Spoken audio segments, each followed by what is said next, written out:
What's up, family? You are here with Travis Kinley, and this is another episode of Ask Travis.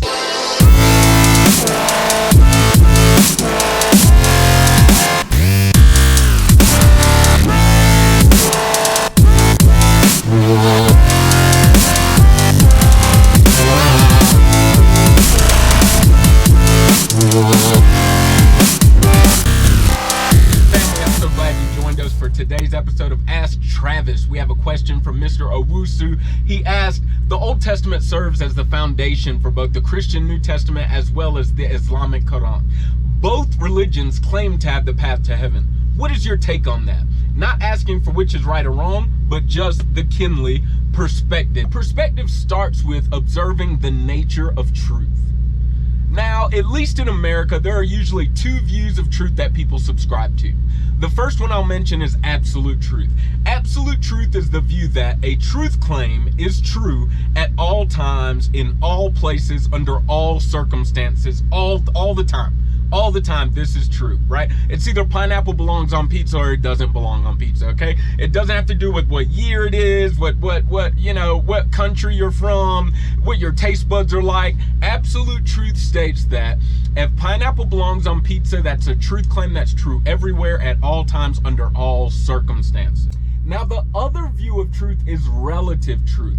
Relative truth states that a truth claim may vary in its degree of truthfulness according to various circumstances, such as age, nationality, time. Maybe a truth claim may be true in 1920, but no longer true in 2020. It may vary according to cultures and even subcultures within countries and regions. So there you have absolute truth and you have relative truth. So the first thing I want to really solidify is that absolute truth makes the most sense. First, it makes the most sense because it's logical. It's just logical. The law of non-contradiction states that a thing cannot be and not be at the same time, right? I can't be a boy and not be a boy at the same time. So the law of non-contradiction states that something's either true or it's not true, but it can't be true and false. It can't be 75% true, 25% false. But the law of non-contradiction states that things that are true and things that are false are false. And especially if you have something like I am a boy, the opposite must be false. There is no middle ground. That's reason number one, absolute truth is the most sensible. The second reason absolute truth is the most sensible is because it promotes coherence. It promotes coherence in our worldview. Things that cohere, they stick together. So if I am a boy makes sense, then it also makes sense that I have certain chromosomes that are attributed to me, that I have certain characteristics about me that are specific to males in general, right? That would cohere. However, if you gave me the wrong set of chromosomes, you'd be like, hey, are you a boy or not a boy? Absolute truth promotes coherence. Governing bodies around our world are founded based upon absolute truth. You think about the United Nations. You have this group of nations and they have decided there are certain things true in our world that we have to stick to. We cannot compromise on them. We have basic human rights that are just given to people around the globe, and that is because nations have said, hey, look, there may be a lot of things we disagree on, but there are basic absolute truths that we must agree on. Absolute truth simply makes the most sense. So the first part of my perspective is this, is that though both Christianity and Islam, both religions are based on the Old Testament and have the Old Testament kind of as a part of their structural foundation, if you will, one must be right and one must be wrong. Now, I'm not going to get into what's right and what's wrong, but one must be true and one must not be true. Law of non-contradiction, right? They can't both say we provide the way to salvation because they both disagree on that fact, right? So first, one must be true and one must not be true unless there are two ways to salvation. However, both Christians and Muslims state that their way is the only way. Christians and Muslims alike agree that their religions are exclusive. What does that mean? They say that there's only one way to salvation. There's only one path to salvation. There's only one way to heaven to be saved. And they say that way is our way. Travis, prove it. John chapter 14, verses 5 through 6, you have Thomas asking Jesus, hey, Jesus, we don't know where you're going, so how can we know the way? And Jesus' response, it's the famous verse, you know it. He says, I am the way, the truth, and the life. No one goes to the Father except by me. Except by me. That's exclusivity, right? He's literally saying the exclusive way to be saved is by me. But it's not just Christians. Muslims say the same thing. As a matter of fact, we have a sheikh on alislam.org who says the only true religion of Allah is that of Islam, and that Islam is the only religion Allah has ever sent. That's exclusivity, right? They may both be based upon the Old Testament, but both religions are claiming like, hey, look, we're right and no one else is. Both of them are. So the next piece of my perspective is this, is that since it only makes sense that one is true, that's the only thing logical, it's the only thing that really coheres in life, since it only makes sense that one is true, and since both of them have this perspective that they are the exclusive way to salvation, I owe it to myself to look into that. You owe it to yourself to look into that. Everyone who will ever watch this, you owe it to yourself to look into that. So the next natural question is this. How do I look into that? How does one look into that? So I'm on FaceTime with my daughter the other day, and I explained to her that, you know, the truck portion of an 18-wheeler is really called a tractor, right? And she's like, well, why do you call it a tractor if you use a tractor to cut grass? I was like, oh, snap, here we go.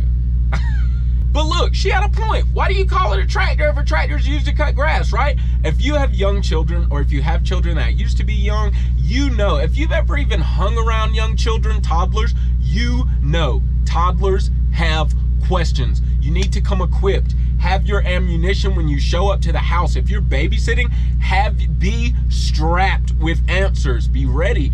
They have questions. In the same manner, how do we look into that? We ask questions, right? So what kind of questions could you ask? The number one question I actually got from my good friend and scholar who is a specialist in Islamic studies. He specializes in Islamic studies. So he sends me some papers and some things to review. Charles Hyam, shout out to Charles Hyam, Sumter, South Carolina. He sends me some papers and things to review. And the biggest thing that I gathered, if there's one question that I really feel like if you look into this question, you really find out where the absolute truth is. It is, who is Jesus Christ? Who is Jesus Christ? Right? Here's a couple more questions that you could ask, right? And I'm just going to give you my perspective on the answers to those questions, not necessarily arguing which is right or wrong. But one of those questions is it reasonable to believe that Jesus was crucified? Is that reasonable to believe? A lot of people say it's reasonable to believe that Jesus was crucified for a number of reasons. The first reason is that there are multiple testimony accounts that Jesus truly was crucified, right? You have the disciples who say he was crucified, but then someone may say, well, those are his friends. Like, surely his friends are going to say, yeah, but you also have enemies and people who stand on more of a neutral ground who say, yes, indeed, this man was crucified. The Roman senator Tacitus is one of those people. You have people, you even have his enemies, people who are unbelievers. A good number of atheist scholars will even agree that indeed Jesus the Christ did live and he was crucified. That is strong evidence that indeed it's reasonable to believe Jesus was crucified. The next question you may ask is it reasonable to believe that he rose from the dead? Now, this one starts to get a little pushy, right? Especially if you're kind of following the naturalist camp, like people can't rise from the dead, right?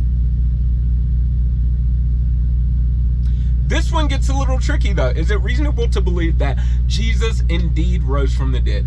Again, just a few answers from my perspective is, number one, indeed it's reasonable to believe because of the same reason. Number one, you have his disciples who not only testified that he rose from the dead, but against their culture, they allowed women, they wrote on paper that women were the first people to testify that he rose from the dead. Why is this significant? It's significant because within their culture, a woman's testimony was not legitimate. A woman could not testify in court or anything because her word was not legitimate. They just had this lower view of women than most of us have right now. So why would they write on paper that a woman was the first person, 2 women were the first people to know that Jesus rose from the dead? If anything, it would illegitimize their own testimony. But instead, they said, we got to tell the truth. And this is the truth. That's one reason why it's reasonable to believe that Jesus rose from the dead. Another reason is that the state of Rome did not like the trouble the Christians were causing, right? There was a lot of this strife, and you kind of think protest, you got a lot of people arguing. So if the Romans could put to bed any sort of disagreements that are causing like mass public disruption and chaos, they're going to put it to bed, right? Romans, if you know anything about Romans, they were kind of hardcore people, okay? When they punished you very publicly. They didn't mind public gory viewings, if you will. So if you got the Romans and they want to put this whole Christianity thing to rest, right? They just want peace. They want to calm the public. What is an easy way to show that that man we crucified a few days ago is still in his tomb? The easiest way is to open the tomb and drag him through the public square. Why didn't the Romans do that? Instead, they couldn't find the body, right? The disciples say there's no body. The Romans say that there's no body. Even still today, no one's got a good idea. Where did the body go? Indeed, it is reasonable to believe that Jesus lived, that he was crucified on a Roman cross, that he died, was placed in a tomb, and then 3 days later, they could not find him in the tomb. Family, love you dearly. See you on the next episode of Ask Travis.